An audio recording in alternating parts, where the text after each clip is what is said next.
plástico liso, número uno. Número dos, muchas veces el producto que estás fabricando ya sea proteínico o no va a ser utilizado dentro de la célula, sino que va a ser secretado, va a ser exportado. Pero para exportar un producto generalmente lo tenés que empaquetar para su liberación. Empaquetarlo implica que en el retículo uroplásmico liso, particularmente en un sector especializado del que se llama el aparato de Golgi, vas a sintetizar membrana. Esta membrana que va a servir algo así como un envoltorio, como un paquete para un producto de secreción, en el cual estás agarrando una cantidad X premedida de lo que estés secretando, lo envolves en membrana y lo marcas con una proteína identificadora, la vesícula, bajo el mismo principio que decíamos alguna vez Fernanda se metió, decíamos, te metía al negocio de exportación de huevos. ¿Y qué es lo que tenías que hacer con las cajas de los huevos primero? O después de llenarlas. Y era empacarlos y luego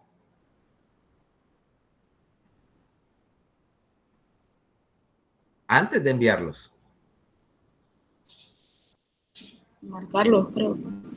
Marcarlos, que decía que fueran huevos, antes de que les pusieran una caja de yunques arriba.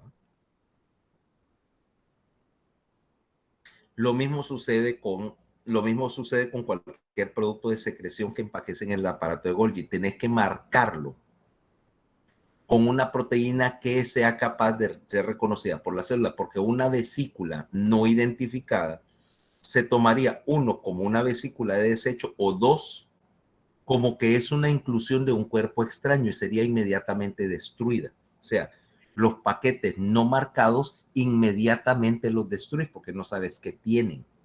¿Okay?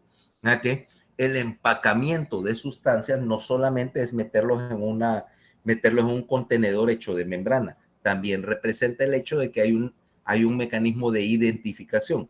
De hecho, dentro de la célula todos los procesos están de alguna manera identificados. Ahora, ese es el primer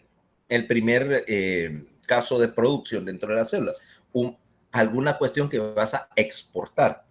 Pero dentro de la célula la proteína que sí se queda adentro va a ser esencialmente de dos tipos. El primero es una enzima. ¿Okay? Y nos vamos a meter un poquito con la enzima porque deberían hablarlo en bioquímica, pero faltará un tiempo. Esencialmente, ¿qué es una enzima? Dulce.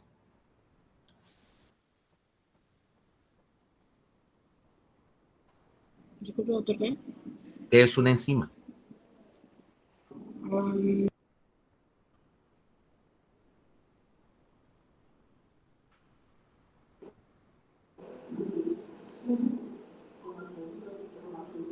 Hola. Sí, te oigo. Ok. Es una proteína. Correcto.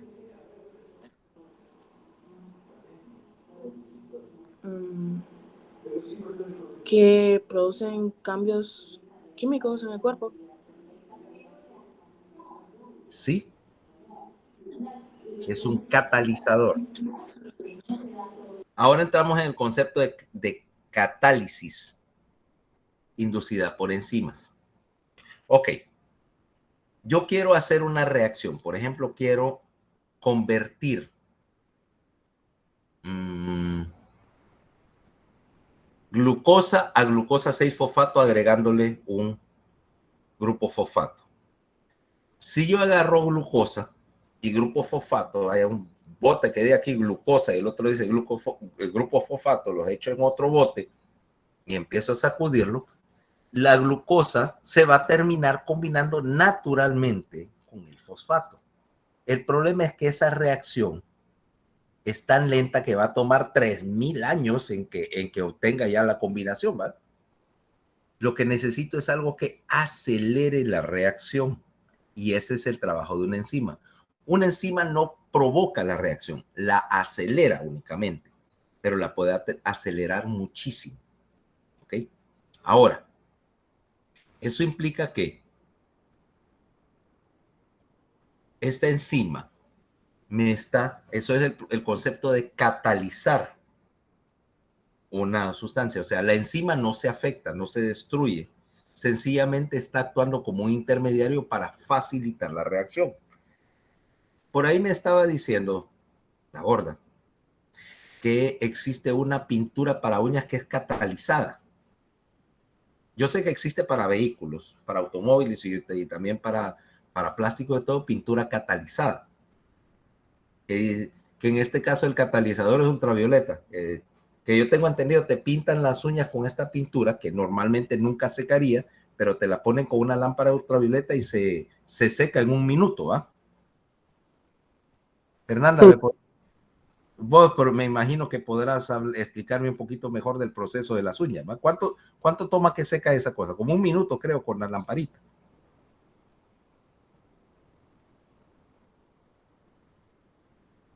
No me digas que no te pintas las uñas. Ah, no sabía eso. Supongo que sí. O sea, cualquier cosa que reaccione de eso no es químicamente nada amigable. ¿Okay?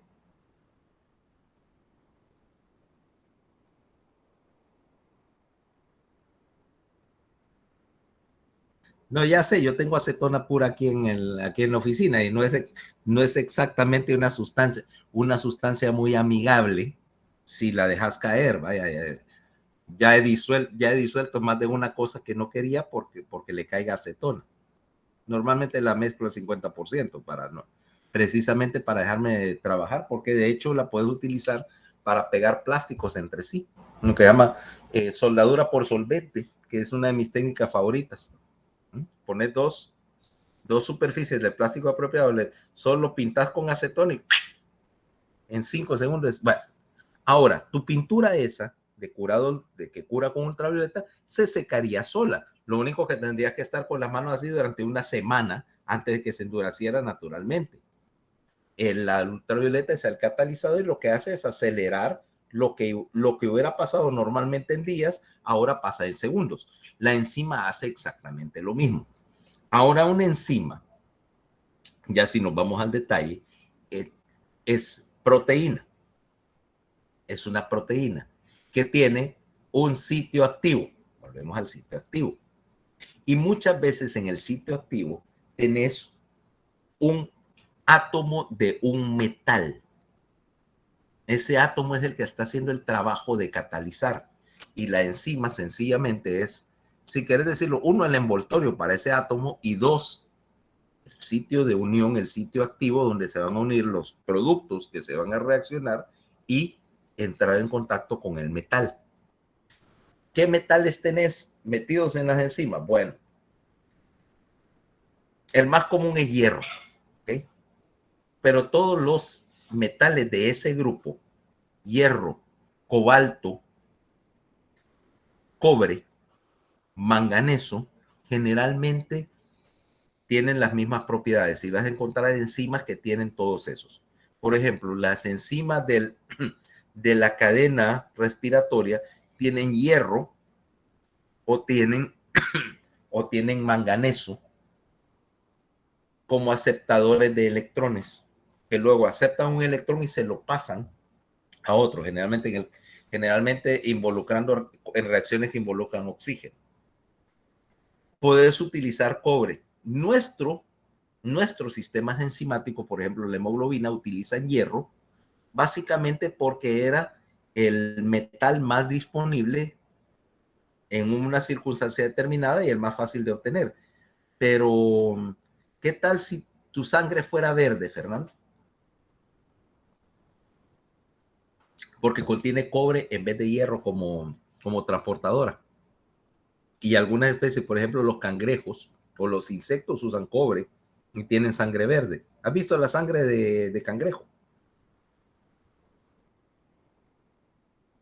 Supongo que cuando ya llegan a tu casa probablemente ya los mataron y drenaron, pero si vos agarras un cangrejo vivo y lo quebrás, te vas a dar cuenta que al matarlo la sangre que sale es verde azulada. O me vas a decir que también entre tus múltiples restricciones dietéticas la sopa de cangrejo está out.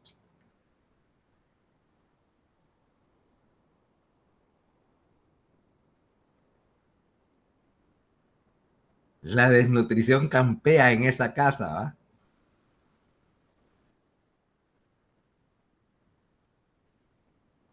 Pero no por alergia.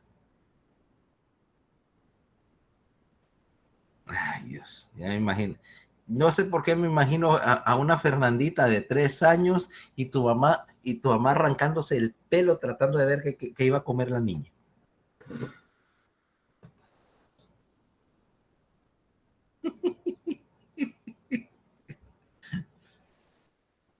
Yo era, bueno, es que yo no era diferente. No es que no comiera de todo. Lo que pasa es que no es de que si yo me lo iba a comer, con la excepción de los vegetales que en mi vida he sido herbívoro. ¿Okay? El problema es que me entraban fases. Una vez estuve 6 meses comiendo puros sándwiches de queso derretido porque era la única cosa que quería comer. Mi mamá se rindió y le dejó el problema a la empleada, que encontraba más fácil sencillamente hacer lo que yo decía y pasar 6 meses dándome sándwiches de queso derretido.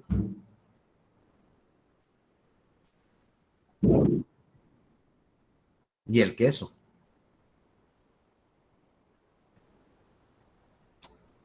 O estar una semana comiendo puramente ice cream. Y ahí no tenía 5 años, dicho sea de paso, pero bueno, esa es otra. 41.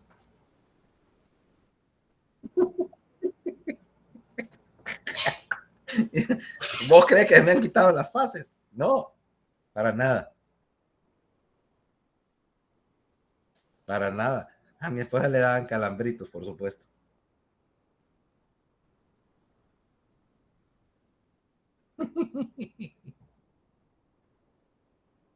Ok, entonces, ese es el primer tipo de proteína que estás produciendo en gran cantidad de enzimas para catalizar cualquier reacción. Son muy pocas las reacciones bioquímicas que no tienen una enzima que no tienen una enzima como un componente de su mecanismo, porque si no, sencillamente serían demasiado lentas como para ser de cualquier utilidad práctica. Por lo tanto, en todo momento que vayamos a hablar de un sistema de reacciones, vamos a mencionar una o varias enzimas. Esa es la primera. El segundo tipo de proteína que vas a tener es, o sea, común a todas las células, algún tipo de proteína estructural, ya sea que la vas a exportar al intersticio, caso por ejemplo del colágeno, como dentro de la célula. O sea, la gente concibe, a vos te enseñaron la célula como que era un costalito,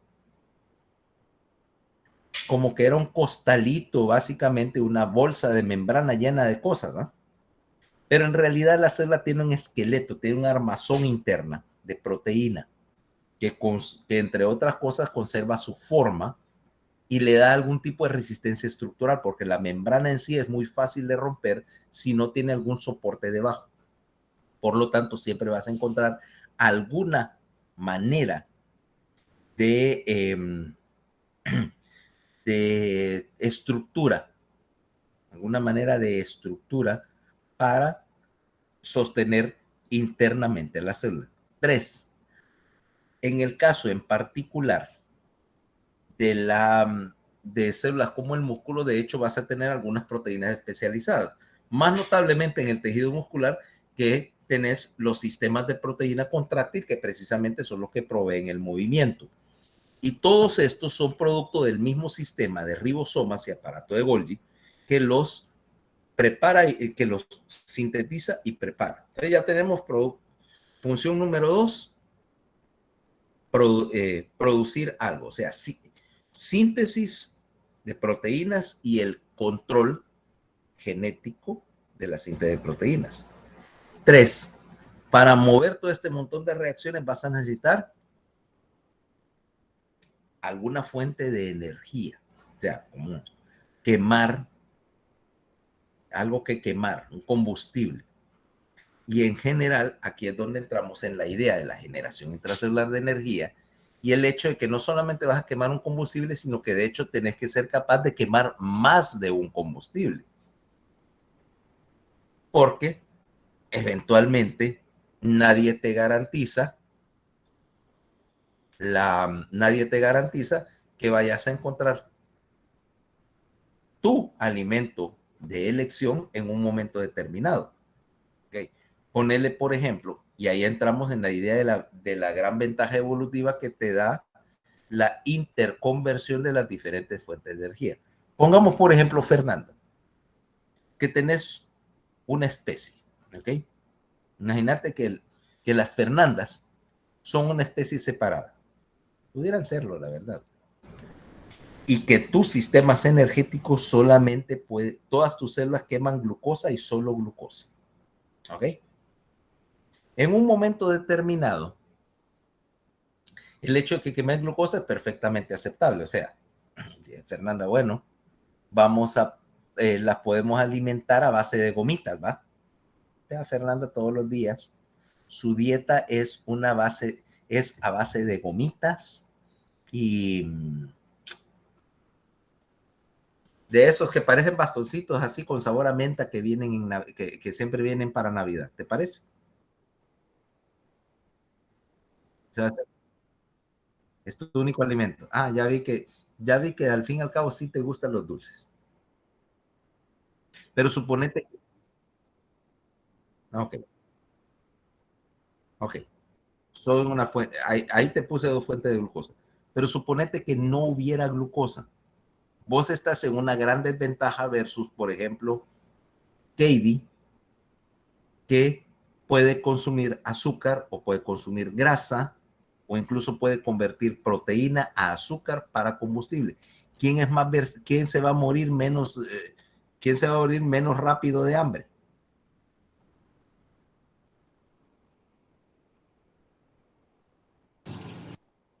Katie. Katie porque puede adaptar su producción energética a consumir diversas cosas. Entonces ahí tenemos que esencialmente lo que vas a hacer, o la manera en que funciona la bioquímica, la energética humana, es que los humanos somos principalmente quemadores de carbohidratos. O sea, tu combustible primario para la mayoría de las células va a ser azúcar. ¿Okay? Algunas células van a quemar azúcar con exclusividad. Los dos notables son los glóbulos rojos, que solamente pueden quemar azúcar porque no tienen una maquinaria completa. El glóbulo rojo es algo así es algo que es casi una célula, pero le falta o le quitaste todo lo que no era esencial para su función, incluyendo el núcleo y los sistemas de enzimas que te permiten hacer combustión completa de la glucosa. Solamente medio consumen la glucosa, ¿ok? Que es como que te dijera en ese sentido energético,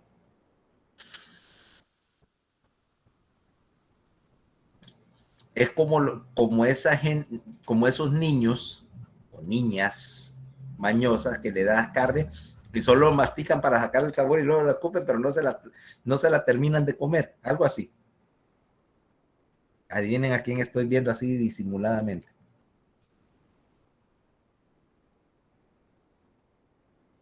Por el que le quede el guante, que se lo ponga. ¿Por qué te das por aludida?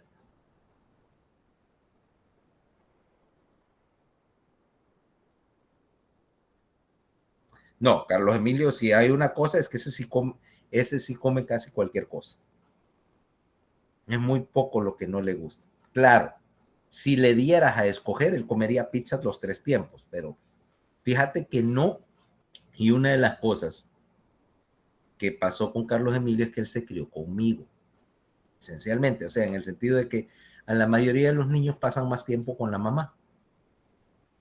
pero porque como mi esposa primero estaba en el social, luego en la residencia, y aquel era más pegado conmigo, andaba conmigo.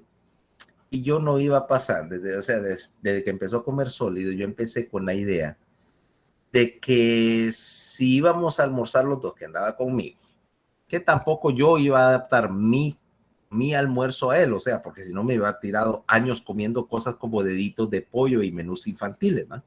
Entonces más bien lo entrené a que comiera cualquier cosa, empezando por cuestiones que los niños pequeños normalmente no les llama la atención, como sushi, y a comer cualquier comida de la calle. Andamos de viaje, andamos a cualquier lugar, ahí de repente, mira, eso se mira, bueno, vamos a ver qué es. Y aquel sin problema lo acepta. O sea, no es nunca fue en aquel sentido del niño gustoso que no come cualquier cosa. No te comerá vegetales, a menos que lo sobornes. Pero sí, no puedo decir nunca que mi niño no quiere comer. El problema era exactamente el contrario. Mi niño se come las cosas que normalmente no debería comerse. La gorda ni digamos, mira.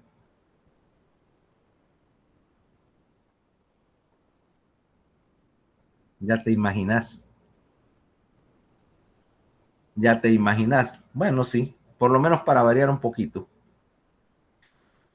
Ya no tener necesariamente que depender de carte de livre avec du fromage. Y sí, aquel fue a pedir su carte de livre avec du fromage.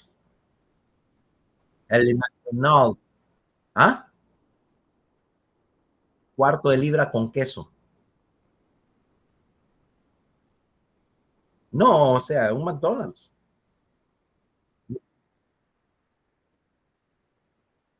No, sí, pero es que esa que que él quería hacer su maldad. Y para escoger, digo, bueno, ¿sabes dónde estaba el McDonald's donde se fue a hacer esa gracia? ¿Va?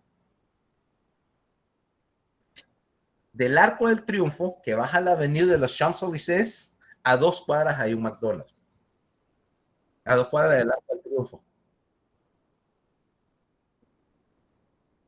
Sí, o sea, literalmente no se puede ir a buscar. De hecho, cruzando la calle de los Champs-Élysées estaba la tienda esa de, ¿cómo se llama? De Dior, donde supuestamente es la casa de moda más famosa ahí. Ahí estaba. Para ese efecto, el video, después te lo voy a compartir. Nos salimos así diciendo, esto es una baleada. Esto es el Louvre. Ir a comerse una baleada al Louvre. Hondureños, que es como esos videos de hondureños por el mundo, comiendo baleadas en lugares raros.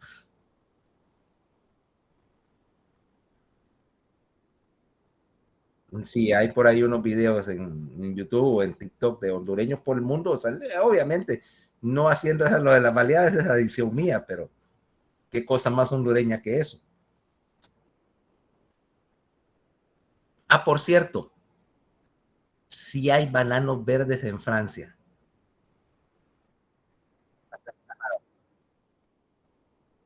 No, pero sí había aguacates. Mira, interesantemente, el primer día, bueno, vamos a un hotel, etcétera, porque el Airbnb no estaba listo.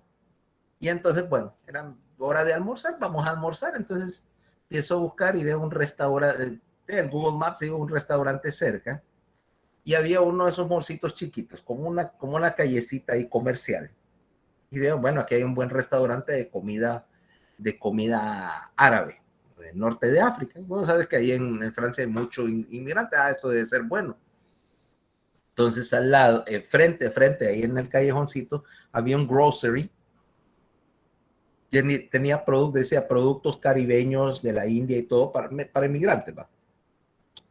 Y tenían banano verde de Honduras. O sea, decía banano verde, allá toda la fruta, toda la verdura dice abajo el origen, por ejemplo.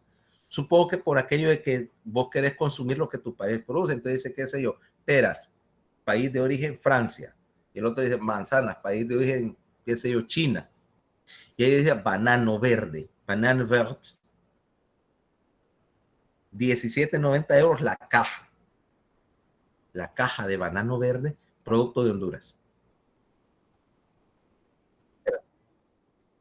Sí, o sea, literalmente ya había frijoles y otras cosas, había otras cosas así, producto, o sea, vos pudieras cocinar, de hecho, o sea, vaya, para decirte, yo alquilé el Airbnb en un suburbio, no directamente del centro de París, pues, obviamente porque los costos se disparan mientras más te acerques a la zona turística.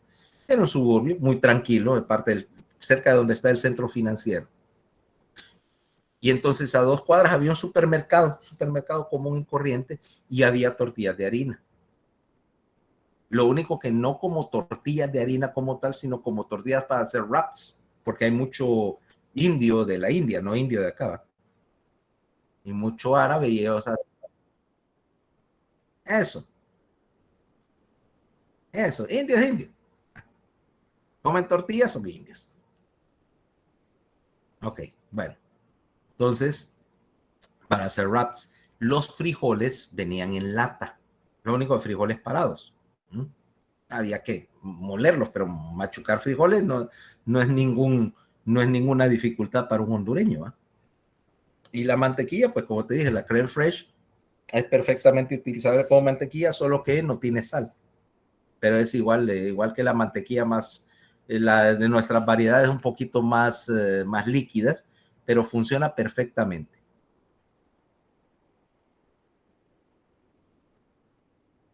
O sea que no te vas a morir de hambre. Y, por supuesto, podrás, ya que hay banano verde, también podrás, aunque vivas, cuando vayas a Francia, poulet chuqué.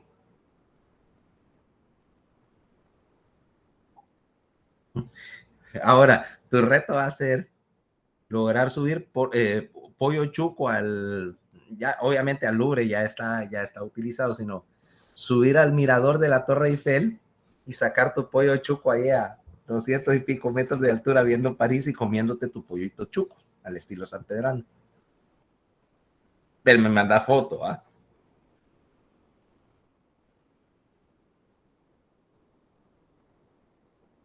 Bueno, no importa, los retos no vencen. Los retos no vencen. Y te vas a... Y entonces la foto, hondureños en el mundo y vos con tu canastita de pollo chuco. Tal vez para entonces me gano la lotería, convenzo a Elon Musk de, de que me reserve un cupo en eso de SpaceX y irme a tragar una baleada a órbita terrestre, ¿va? O introducir las baleadas a Marte. En la primera mención marciana mandamos baleadas a Marte, como buenos hondureños. De alguna manera haremos que la baleada colonice la galaxia.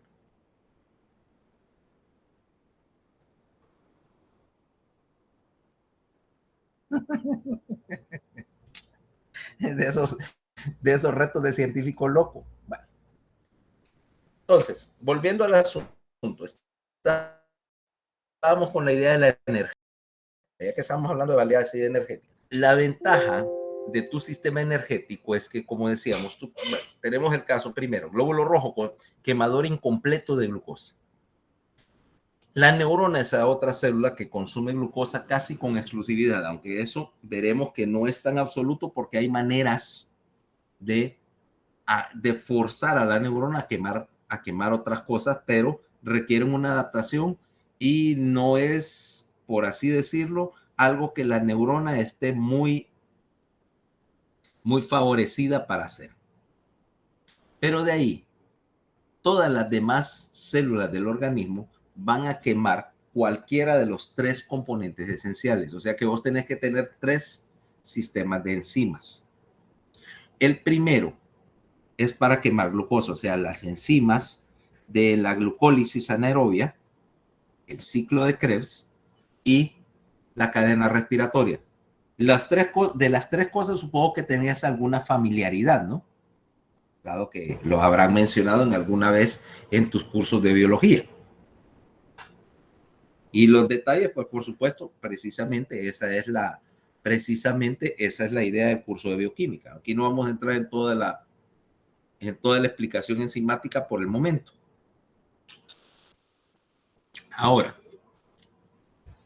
la glucosa realmente, como glucosa, vos tenés que hacer una serie de pasos para utilizarla como combustible. En primer lugar, meterla a la célula. Segundo lugar, para evitar que esa glucosa se vuelva a salir de la célula, la tenés que fosforilar, agregarle un grupo fosfato para convertirla en glucosa 6-fosfato. ¿Okay? Una vez que la tenés fosforilada, la glucosa se va a quedar dentro de la célula. Y luego, de hecho, vas a pasar por un proceso en el cual vas a partir el anillo de glucosa, agregarle más fósforo, etcétera, y convertirlo en un ácido orgánico, en este caso ácido pirúvico.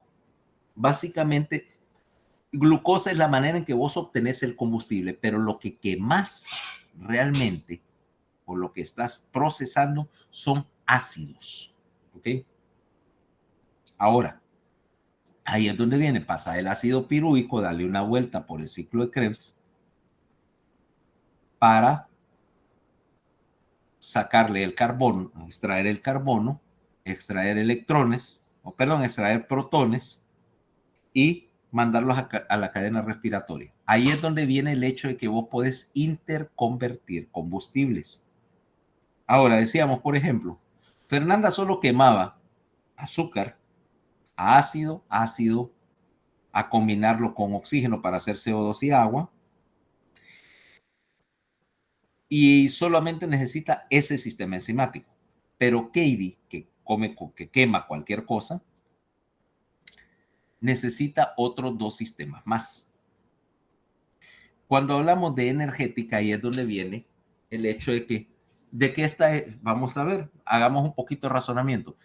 Fernanda, ¿de qué están hechas las proteínas? Vamos. ¿Y qué es un aminoácido? Ay, no, es un amino, tiene 2 componentes, un componente amino y un componente ácido, ¿cabal? Pero se llaman así. ¿Qué tal si yo le quito el componente amino a un aminoácido? ¿Qué tengo? Uno. Bueno, me interesa uno. Vaya. Tenés ácido. ¿Y qué puedo hacer con el ácido?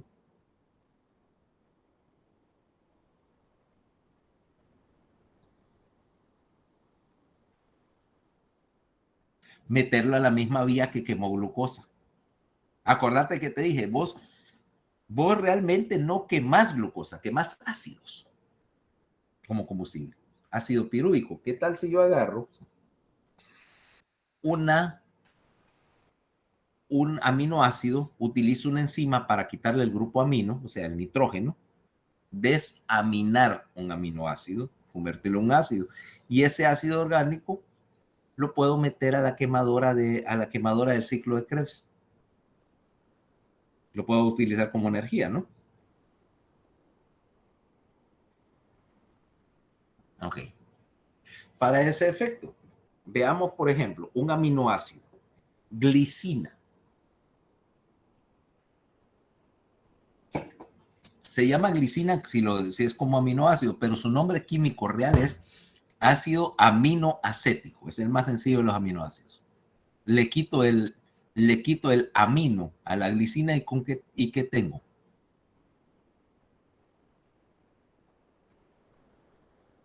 Si es ácido aminoacético y lo desamino, ¿qué tengo?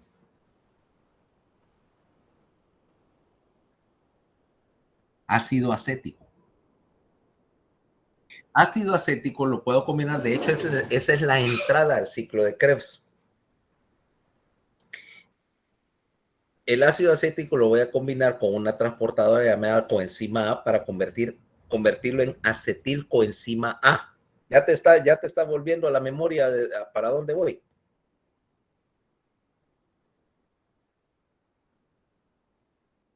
Biología de 11 grados. ¿Okay? O por lo menos yo lo vi en 11 grados en biología. No sé en tu colegio si llegaban a ese nivel, si eran buenos para la cuestión de ciencias o orientados a la ciencia.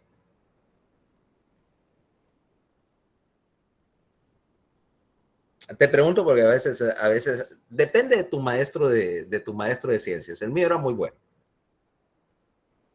El mío era muy bueno y te hacía leer esa clase de cosas. Tu colegio, ¿qué era lo que mejor le daba? Matemáticas, arte, porque cada quien tiene su poquito de especialización ahí. ¿Qué era lo bueno en Mount y ver qué eras, ¿verdad? O serán.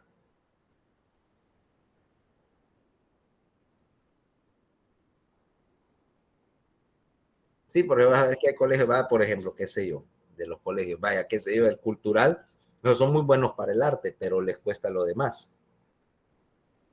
Happy Days Freedom son buenos en ciencias, o bastante buenos en ciencias, pero tal vez no tanto en matemáticas. Aunque sí le hacen, pero no es su especialidad y así por el estilo. La escuela internacional es buena para que los papás ayuden a los niños y no nos salen. Y así por el estilo. Eh, entonces, si agarras acetil-CoA, que es el punto de intercambio, noten esto, la acetilcoenzima A es el punto de intercambio donde todas las vías se unen. O sea que no importa si produzca la acetilcoenzima A quemando ácido pirúvico, o sea, glucosa, o si utilizo aminoácidos para fabricar la acetilcoenzima A, de ahí en adelante el resto de la vía es común. O sea que ahí puedo meter acetilcoenzima A de cualquier fuente. Ya me va siguiendo la idea. Ok. Entonces, estoy convirtiendo esencialmente al desaminar, convierto aminoácidos a al equivalente de azúcar, o sea, un ácido orgánico. Pero también dijimos, Katie, que es mucho más versátil bioquímicamente que vos, ¿m? Las Kadies del mundo son más eficientes que las Fernandas del mundo, porque también pueden digerir lípidos, ¿okay? Pueden quemar grasa. Y a Katie una dieta, si dice, bueno, lo que hay de desayunar hoy es bacon, bacon y en salsa de mantequilla para más, o sea, literalmente una pesadilla de cardiólogo. Ella lo puede digerir, pero a Fernanda no puede utilizarlo porque le falta el tercer juego de enzimas. Eso es una gran ventaja. Por dos razones. Primero, en términos de densidad, 4, digo, 1 gramo de glucosa te da 4 calorías, pero 1 gramo de grasa te da 9. Es mucho más denso en términos de energía, o sea, necesitas menos cantidad para llegar a la cantidad de calorías necesaria para mantenerte funcionando. ¿Ok? Por eso es que la grasa no solamente es útil, sino que desde el punto de vista de supervivencia es una cosa valiosa. ¿Ok? Porque si me dijeras, vas a transportar, vamos así al estilo de, de que vas de campamento, de eso, que te vas con una gran mochila en la espalda a acampar unos días. ¿Qué llevarías de comida, Fernando?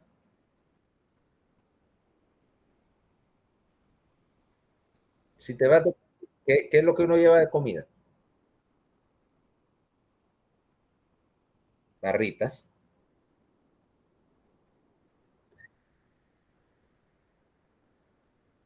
Barritas está bien. ¿Qué tienen las barritas? Normalmente tienen cosas como nueces,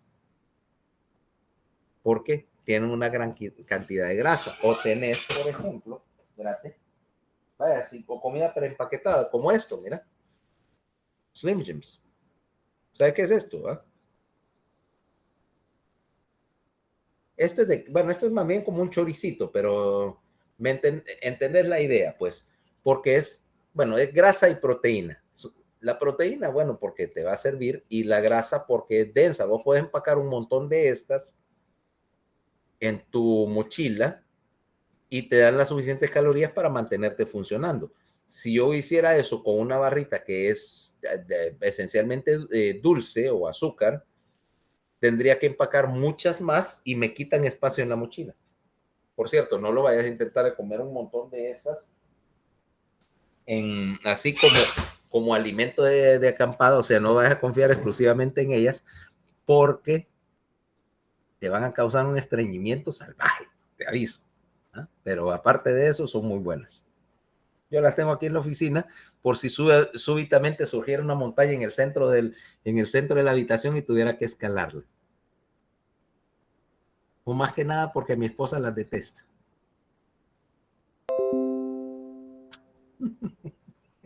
No sé por qué las detesta si ella no se las come, soy yo, pero... Ahora, el punto es que, ¿cómo vas a utilizar esa grasa? La grasa básicamente es una mezcla de glicerol que se puede quemar también. El glicerol lo puedes meter a la vía al ciclo de Krebs después de una pequeña modificación, y ácidos grasos, con énfasis en la palabra ácido. Ahora vos puedes desarmar los ácidos grasos, que son son moléculas de cadena larga, y la vas cortando en pedacitos de 2 carbonos para fabricar acetilcoenzima A y ir quemando gradualmente las grasas, yéndolas a meter al ciclo de Krebs y quemándolas por la misma ruta de la glucosa. Ahora ves cuál es la ventaja, cuando hablo de energética celular, de intercambiar combustibles, porque yo puedo, trabajando con ellos, hacer 2 cosas útiles. Una, puedo quemar cualquier cosa.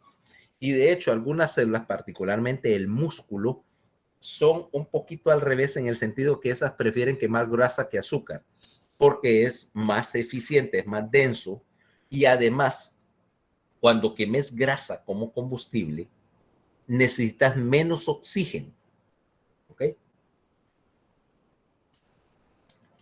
Para una cantidad de energía determinada.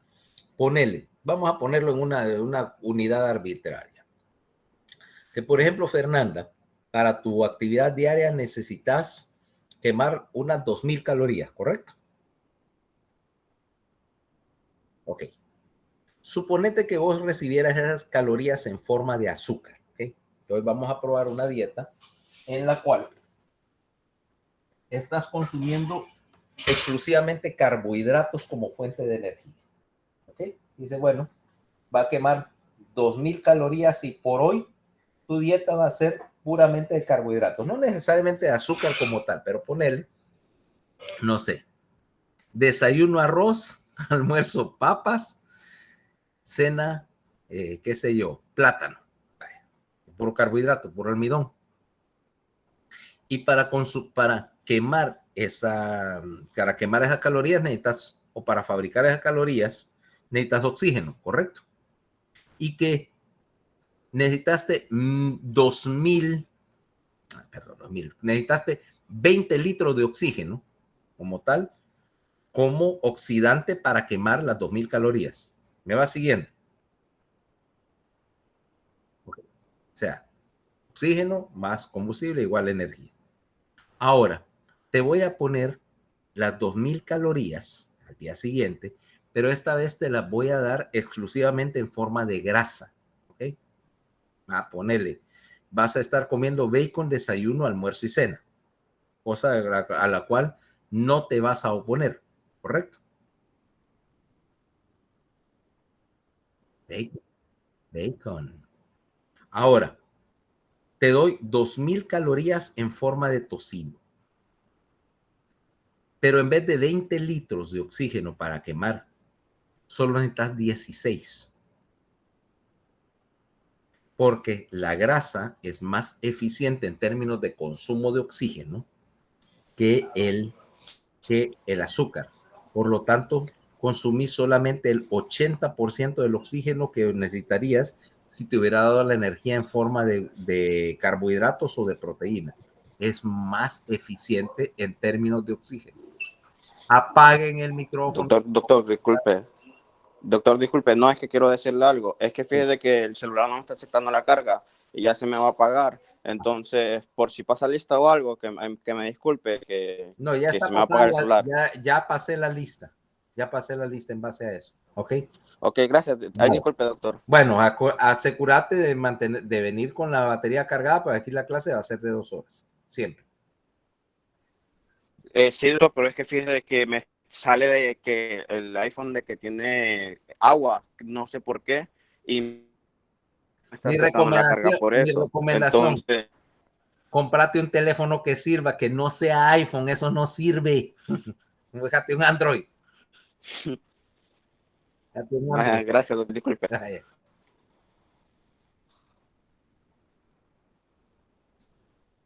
Entonces, la ventaja es que, por ejemplo, para consumidores grandes de energía, como el, como el músculo, tú,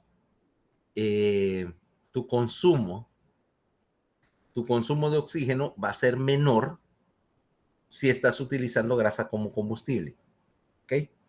O sea que tiene primero esa ventaja de la densidad y la segunda es la ventaja en algo que vamos a explorar después, que es esa proporción de oxígeno necesaria para generar energía, que es lo que vamos a llamar el cociente respiratorio.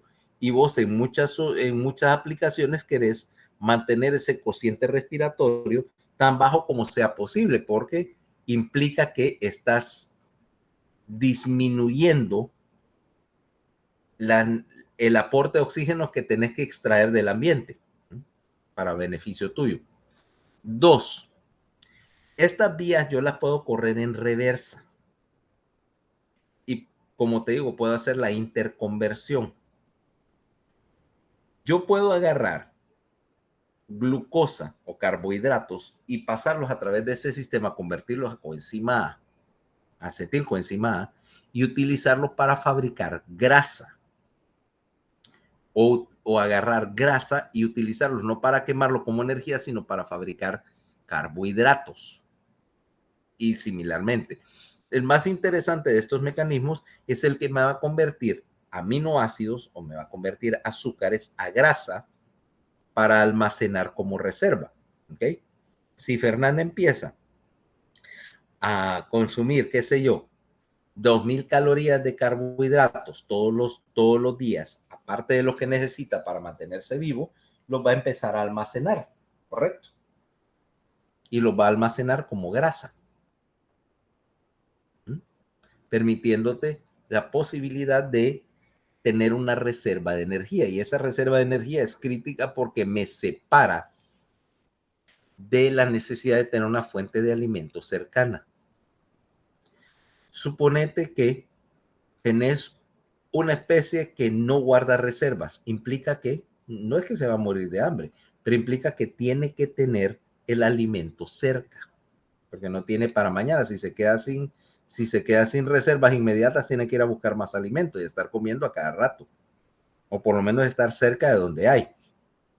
Versus una especie que guarda reservas de grasa y que puede pasar varios días o más, varias semanas sin comer y aún así está viviendo de sus ahorros de grasa. Entonces ya manejamos una energética mucho más balanceada, ¿no? Ahora, el siguiente paso, una vez que fabricaste la energía, o sea que pasaste por estas vías, ¿cómo se llama? Por estas vías de citoplasmáticas de enzimas, necesitas utilizar los productos de estas para terminar de generar energía, y es donde entra la mitocondria. Y esta es una historia evolutiva bien interesante. ¿Te acordás que lo que dije del oxígeno, que el exceso de oxígeno era una mala idea? Sí. Ok. Resulta que el oxígeno es una de las sustancias más tóxicas o más violentamente reactivas que hay. Bueno, en términos de la tabla periódica, solo hay una sustancia que es más violenta que el oxígeno para reaccionar y es el flúor. ¿Okay? Y créeme, vos no querés lidiar con flúor. Ni yo me pongo a jugar con esa clase de sustancias. ¿Ok?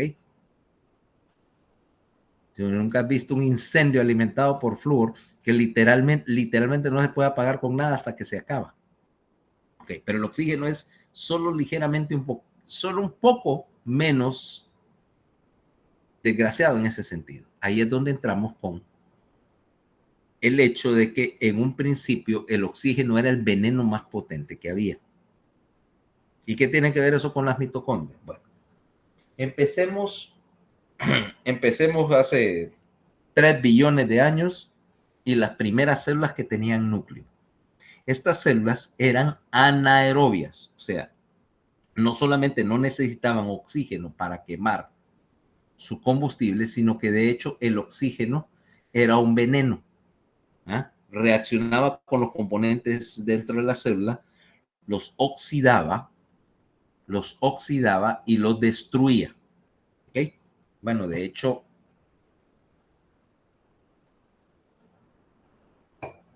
para que veas qué tan dañino es, incluso al sol de hoy, ¿has tenido alguna vez, Fernanda, algo hecho, una banda de hule?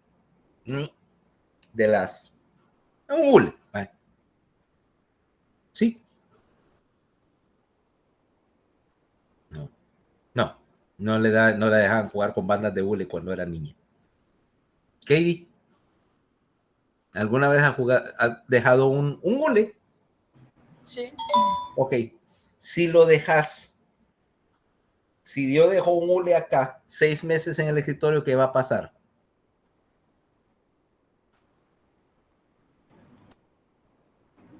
Nada. No, sí. Si yo tengo un hule y lo dejo mucho tiempo, ¿qué le pasa a los hulitos? Se pega. O se ponen quebradizos y cuando lo querés estirar se desarma. Bueno, eso es lo que hace. Eso es el efecto del oxígeno. ¿Okay? El oxígeno ambiental reacciona con el hule y lo va degradando. ¿Okay? Lo va degradando, lo hace quebradizo y lo rompe. Para que veas qué tan violento es, porque por otra parte el hule sería estable. ¿Okay? Ahora, las células originalmente no les pasaba lo mismo. Reaccionaban con el oxígeno que pudiera haber y las destruía. La ventaja es que es que había muy poco oxígeno en la atmósfera. La mayoría estaba atrapado en compuestos en las rocas. Pero vino una especie de alga de color verdoso que no solamente no le hacía daño el oxígeno, que había desarrollado un mecanismo de protección, sino que además podía agarrar este oxígeno que estaba atrapado en el subsuelo, utilizarlo como aceptador final de protones y al mismo tiempo eso le permitía que era súper eficiente, o sea que la eficiencia para generar energía se disparó utilizando el oxígeno como el último paso en la cadena de reacciones. La capacidad que tenían de generar energía era mucho más alta y de paso el producto final de sus procesos de generación de energía era oxígeno. ¿Okay? O sea que literalmente estas algas verdes empezaron a quemar oxígeno, utilizar el oxígeno como parte de sus reacciones y soltar el oxígeno excedente a la atmósfera. Adivina qué pasó. Como no tenían competencia, proliferaron y empezaron a soltar oxígeno al ambiente. Mucho oxígeno. ¿Qué tanto oxígeno?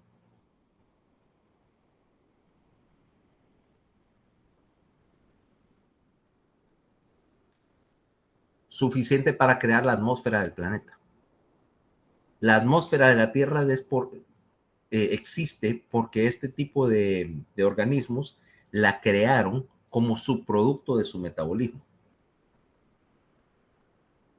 ¿Okay? Extrajeron todo el oxígeno de las rocas y lo soltaron al medio ambiente. Ahora, ¿qué pasó con las otras especies que no eran capaces de hacer este truquito metabólico? Ahora que se murieron. hace 2.8 billones de años, existió la mortalidad más grande de la historia, lo que se llama la gran catástrofe de oxigenación, en la cual se extinguieron el 99% de las especies envenenadas por oxígeno. Ahora, ¿qué tiene que ver con eso con las mitocondrias? Una serie de organismos parecidos a bacterias desarrollaron la capacidad para hacer lo mismo que hacían estas como algas verdes, o sea, utilizar el oxígeno que ahora estaba en la atmósfera, utilizarlo para sus reacciones. ¿Ok? Y se convirtieron en las mitocondrias. Ahora voy a decir, pero ese es un organismo independiente. Resulta que vos no sos una especie, sos dos. Sos la fusión simbiótica de dos tipos de células. Tus células, las células que componen a Fernanda, son la fusión de dos células. Una era tu célula animal con núcleo, pero que no podía procesar el oxígeno. Y dos, una célula parecida a una bacteria que sí podía procesar el oxígeno y que se mudó a vivir dentro de la célula y se convirtió en la mitocondria. ¿Ok? Ya, dos especies para hacer una. Y ahora, estas mitocondrias, a cambio de que viven adentro y que tienen toda su situación resuelta de medio interno y de aporte de nutrientes y todo lo demás, pagan su renta encargándose del oxígeno y utilizando el oxígeno como el aceptador final, el punto final de la cadena respiratoria. Y esa cadena respiratoria, las enzimas en la mitocondria, tienen una ventaja. Ese mecanismo es tan eficiente que permite que utilizando el proceso respiratorio produzca suficiente energía para sobrevivir. O sea, yo pudiera utilizar solo procesos anaeróbicos para mantener mi metabolismo, pero eso es tan poco eficiente que literalmente no me daría ni para moverme. Ahora yo utilizo la fusión con la mitocondria para poder aprovechar el oxígeno y utilizar el oxígeno como el punto final que me aumenta la eficiencia de la producción de energía. Ahora, eso quiere decir un par de cosas. Uno, las enzimas mitocondriales, la cadena respiratoria solamente existe en la cresta de la mitocondria. Dos, las mitocondrias tienen todavía su propio genoma aparte del genoma normal. O sea, vos tenés dos tipos de ADN en tu célula. Una es tu ADN nuclear, que es el genoma como tal lo conoces. Y dos, es el ADN mitocondrial, que está en la mitocondria, es un diseño más antiguo de ADN de cadena doble, pero que no está empacado en un núcleo, está suelto por ahí. Ahora, y que por supuesto se hereda y muta dentro de la mitocondria únicamente, o sea, tenés dos ADN. Tanto así que eso lo vas a utilizar en un estudio genético porque tus mitocondrias son heredadas exclusivamente del lado materno de la familia. Ya tengo la mitocondria que heredé de mi mamá, ¿ya? Y que entonces tienen una mutación y una identificación separada del ADN del núcleo, que es mezcla obviamente de tus dos padres. Ahora, esta mitocondria en sí, como te digo, ahora ya no es independiente, depende de la célula, de la parte principal de la célula para todas sus necesidades, pero en cambio, como ya hemos mencionado, está completando el proceso de generación de energía. Lo que pasa es que si vos agregas una cadena respiratoria a un sistema generador de energía, la eficiencia se aumenta por un factor como de 16. O sea, 16 veces mejor utilizar oxígeno que hacer pura anaerobiosis para mantenerte. Y de hecho no podría sobrevivir anaeróbicamente. Por ejemplo, células como la neurona consumen tanta energía que un metabolismo anaerobio las va a fundir. ¿En cuánto, Fernanda? ¿Cuánto dijimos que era tu tiempo de sobrevivencia si te corto el oxígeno?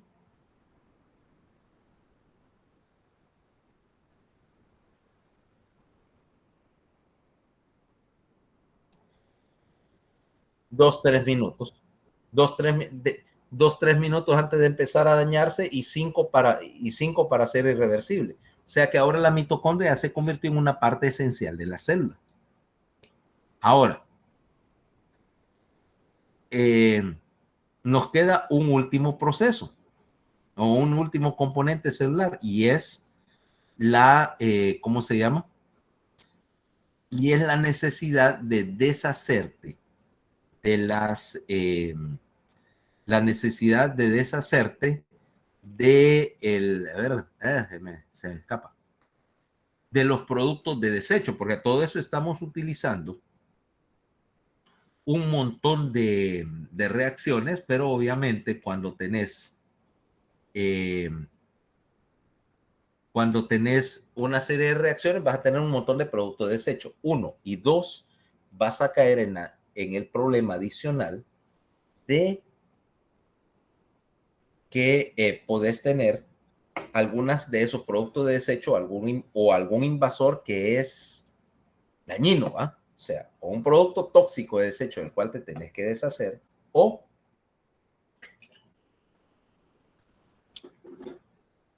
algo que entró, por ejemplo, un virus, una bacteria que entró a la célula y que vos querés deshacerte de él.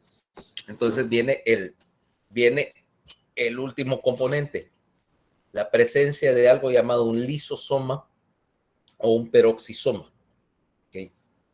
Los dos son similares en estructura, o sea, es una vesícula con una doble capa de membrana que se forma alrededor de algo que querés eliminar. Básicamente, esta membrana es sintetizada en parte o totalmente por el retículo endoplasmático liso, se acerca al cuerpo extraño o a la sustancia indeseada y la rodea para formar una vesícula. Ahora, una vez que se formó esa vesícula, también ahí se agrega nuevamente una proteína marcadora que identifica al lisosoma o al peroxisoma como algo que debe ser, cuyo contenido debe ser destruido. Y aquí es donde empieza la diferencia.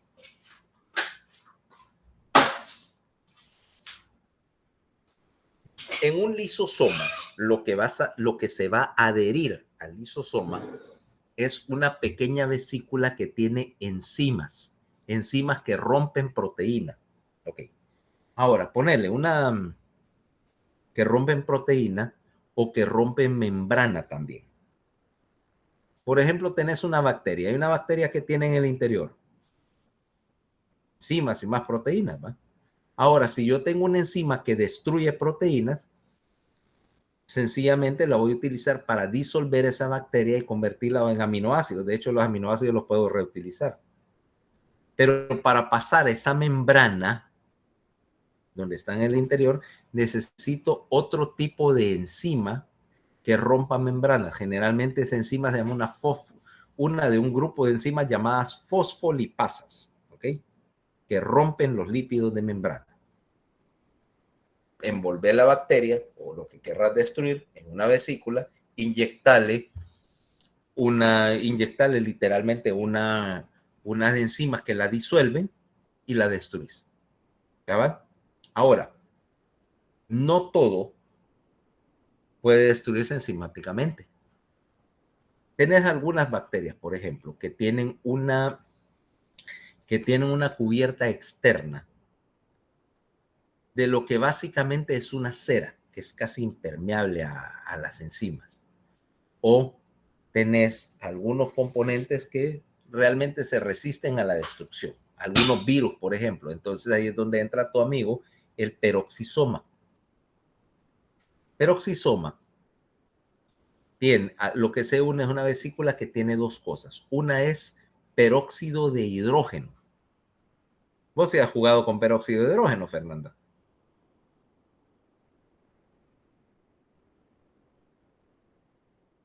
Nunca te has desteñido la cabellera. Nunca has sido rubia a la fuerza. No. Como yo la encuentro, bueno, Pero ¿sabes cómo funciona el peróxido de hidrógeno? ¿No? Nunca, bueno, nunca has visto cómo le despintan la cabeza a alguien con esa cosa. No, es agua oxigenada a gran concentración.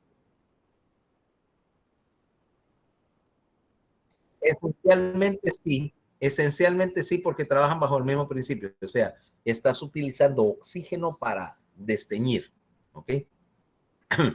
Y si en tu casa supongo que habrá agua oxigenada para las cortadas y raspones. Ok.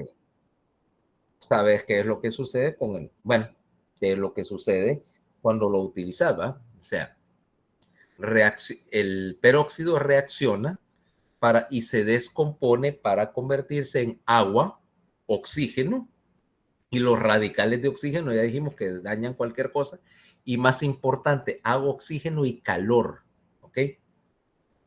Si vos te has echado agua oxigenada sobre alguna cortadita, aparte de lo que arde, te das cuenta que se calienta, ¿va?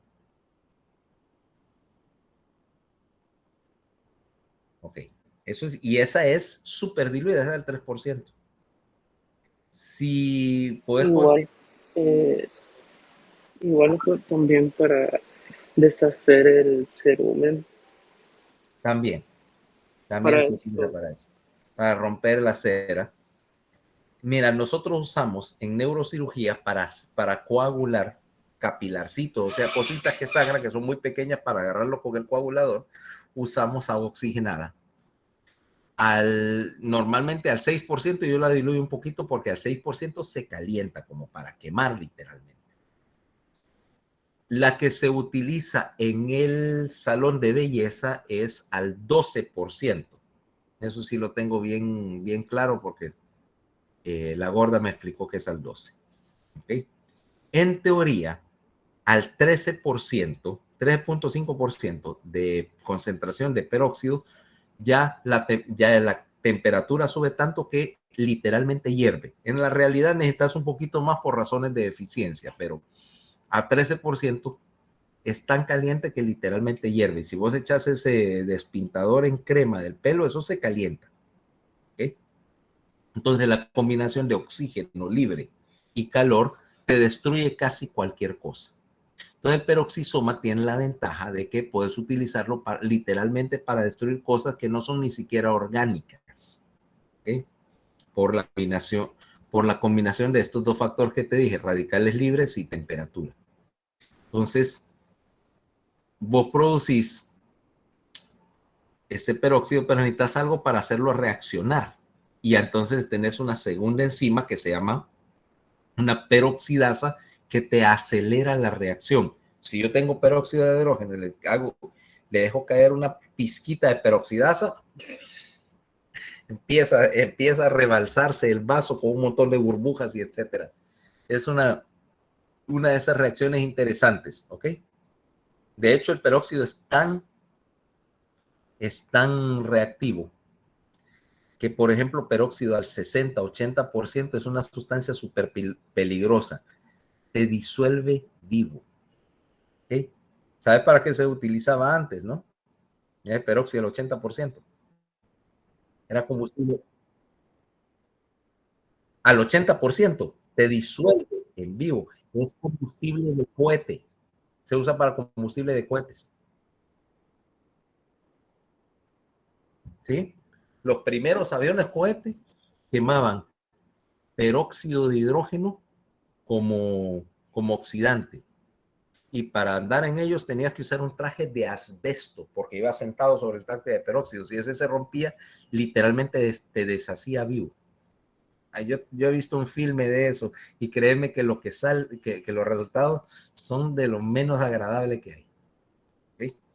Entonces, cayendo al asunto, entonces tenés lisosomas y peroxisomas para destruir lo que haya o para destruir otras células. Ya veremos cuando veamos el capítulo de inmunidad sobre el efecto de los peroxisomas como mecanismo inmune para destruir células que no invasoras incluso sin tener que ingerirlas, sino inyectarles peróxido para destruirlas por dentro. Bueno, aquí vamos a terminar. Mañana el tema, déjame ver por dónde voy.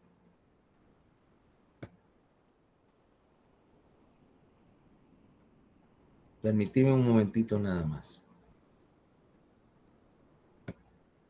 No lo tengo. Ah, espérate. Mañana el tema es, ya lo debo tener en el campus virtual. De paso, voy a ver si funciona.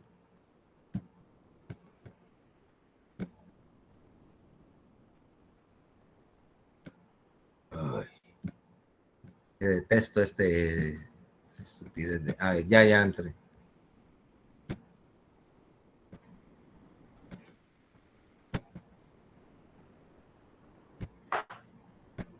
Espérense, no se desconecten. Entonces, what?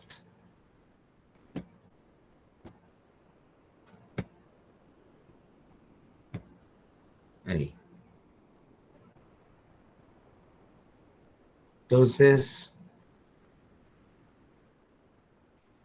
el tema de mañana es